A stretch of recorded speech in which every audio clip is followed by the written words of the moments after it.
प्रशांत कोरटकरच्या जामीन अर्जावरची आजची सुनावणी ही संपली आहे। कोल्हापूर सत्र न्यायालय परवा निकाल देणार आहे। कोरटकरला जामीन मिळणार की नाही हे 2 दिवसांनी कळणार आहे। कोरटकरचे वकील घाग यांचा युक्तिवाद। प्रशांत कोरटकर यांना झालेली अटक बेकायदेशीर असल्याचा दावा। व्हायरल केलेली कॉल रेकॉर्डिंग अर्धवट, साधा हॅलो हा शब्दही त्यात नाही। मिळालेली कोठडी ही चौकशीसाठी पुरेशी असल्याने जामीन मिळावा। सरकारी वकील विवेक शुक्ल यांचा युक्तिवाद। कोरटकरला अटक करताना आवश्यक ते सर्व नियम पाळले गेले आहेत। महाराजांना लोक देव मानतात, त्यांच्यावर बोलायचं धाडस कसं करतात?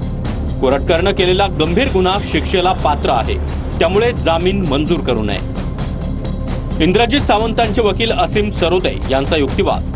भावना दुखावल्यानंतर कॉल रेकॉर्डिंग सुरू केलं म्हणून हॅलो शब्द नाही। तपासात सहकार्य करतो म्हणणारा आरोपी पोलीस सुरक्षा असतानाही पळून गेला। मोबाईल हॅक झाला नव्हता। संभाषणादिवशी आरोपीच मोबाईल हाताळत होता। खटल्यासाठी आरोपीची सुरक्षितता महत्त्वाची, ती जेलमध्येच मिळेल।